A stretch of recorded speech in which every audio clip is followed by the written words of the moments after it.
guys, Red the Nerd here, and today we're going to be taking a look at the Peter Pan 70th Anniversary Captain Hook.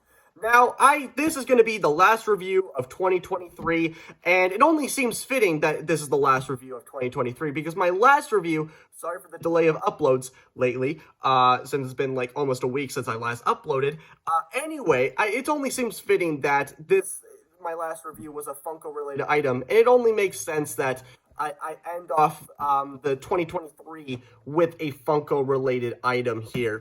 And I got this over Christmas, so thank you, Jordan, for getting me this. And if you're probably wondering, if you're new to my channel, I've basically done Christmas-related videos up until Christmas, basically, like with Hallmark ornaments and stuff like that. And then when Christmas time hits, like the 25th and everything, I usually do a big haul of everything that I got. But I'm actually kind of changing that entire, thing with, Christmas and all that. Mostly because I don't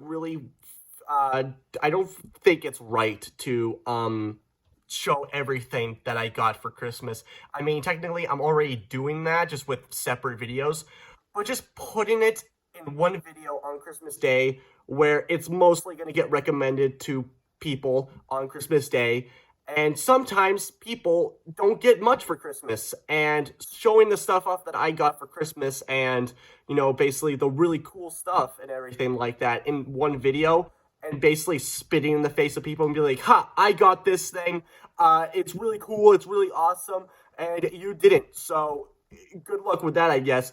It just doesn't really sit right with me to do a big haul video of every single thing that I got for Christmas, and it just doesn't really sit right with me. So enough talking. Let's actually take a look at the box here, because you've been staring at it for the past 2 minutes. So let's take a look at it. So this is Funko's, yet again, notoriously, Funko has been, is mostly notorious for making Funko Pops 20 million times with the exact same character. But the only difference is it's got the 70th anniversary thing on there, and it's also part of the Peter Pan line. Not to be confused with, the original Captain Hook, who was part of the Disney line, and also not to be confused with the Captain Hook from the Disney Villains line.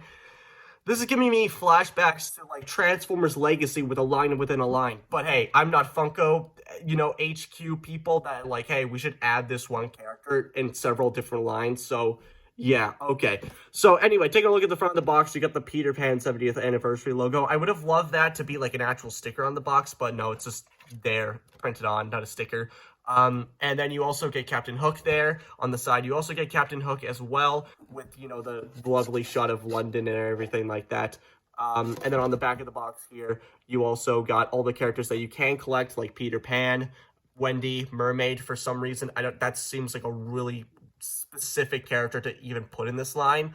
And then, of course, you got Tinkerbell, and then obviously Captain Hook. And then on the, other side, you got Captain Hook and everything like that. So that's going to do it for the box. Let's actually take a look at the actual figure. So here is Captain Hook. And to be fair, though, even though that this is basically just a, carbon copy of, the Disney Villains Captain Hook, and, you also got, like, the ride Captain Hook, like when he's in this little rider, little cart or whatever, even though that it is basically just the same mold in a different pose and everything like that, it still looks really, really good. And it does a perfect job of recreating the 2D style of Captain Hook. Really great. You even got his nice hat, and I love how big and bulky it is, because his hat is really big, and also the feather is just really nicely sculpted.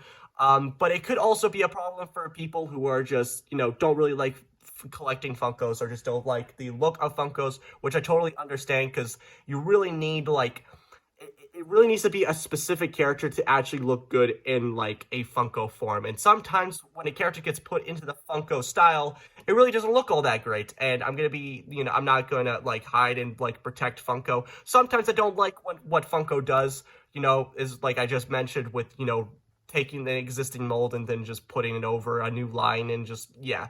I don't really agree with that. It should have just been one thing and then just kind of over it. I mean, you can also still have like some movie moments with it and everything, but just like why several figures with one character in different pose, but just having the same mold? It just doesn't really work all that well, and that's why I also don't really like, Hasbro all the time, because they also just do that relentlessly.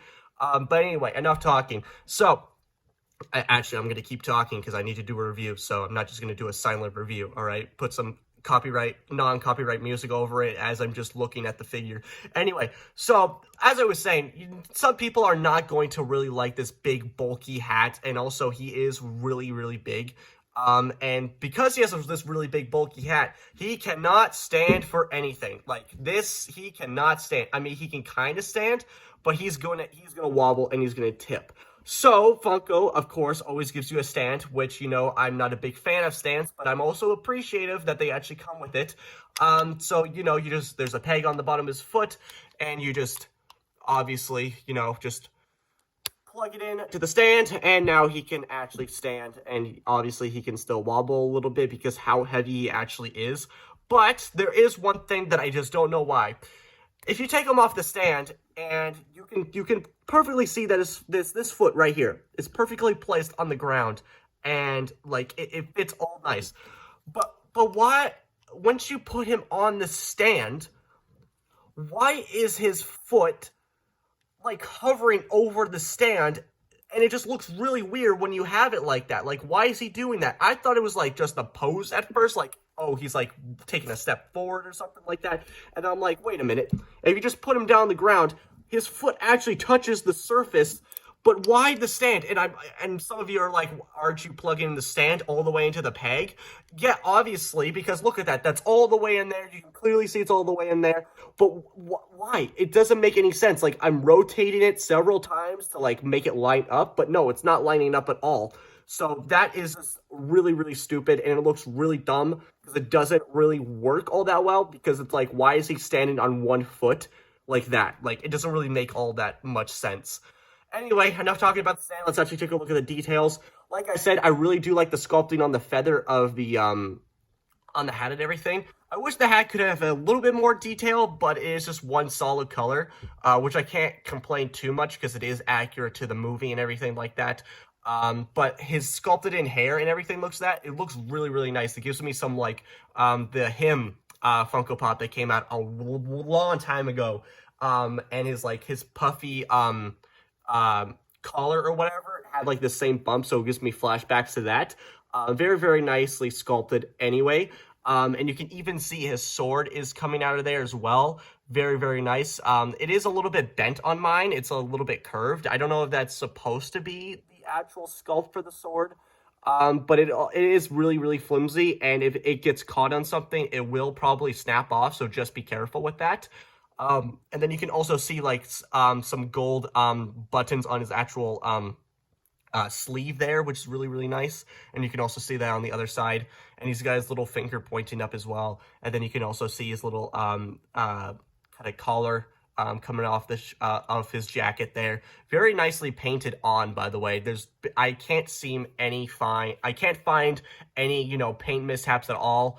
And I also do really like the fact that he's actually holding a clock, which kind of does seem a little bit weird, but it also kind of makes sense, because he's afraid of clocks and everything, because if you've seen the movie, but and then you can also see the numbers on the actual clock itself are really, really nicely painted. I don't know if it's actually printed on. It might be printed on because there's no way that it's painted, but you never know. I've seen some crazy stuff with what people can do with a paintbrush and everything. So, I don't really know, but it's also really nice, and also it's just hanging on his hook there, which looks really, really nice.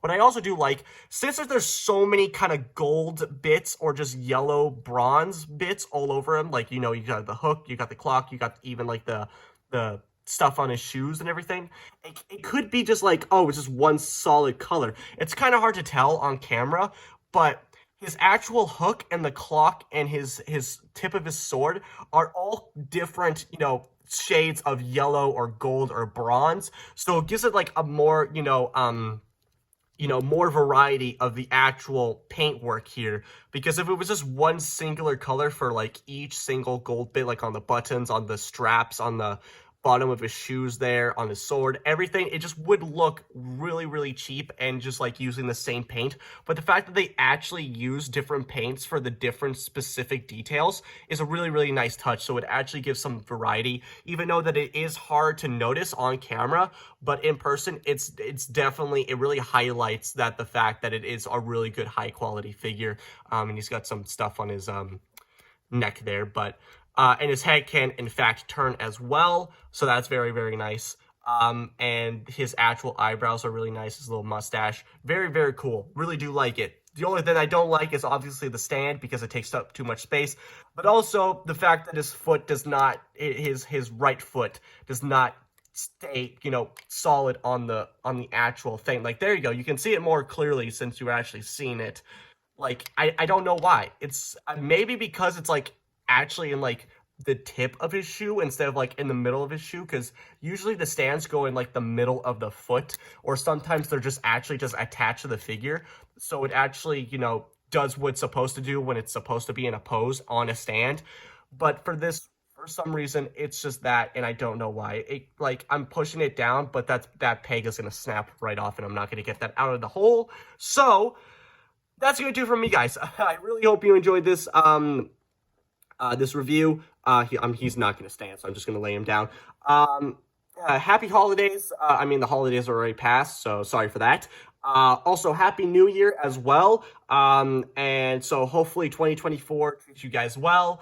Hopefully I get to see you guys in the next year, in the new year. So that's going to do for me, guys. I really hope you enjoyed this video. Like, comment, subscribe. I don't care what you do, but you guys know what time it is. So, bye, guys.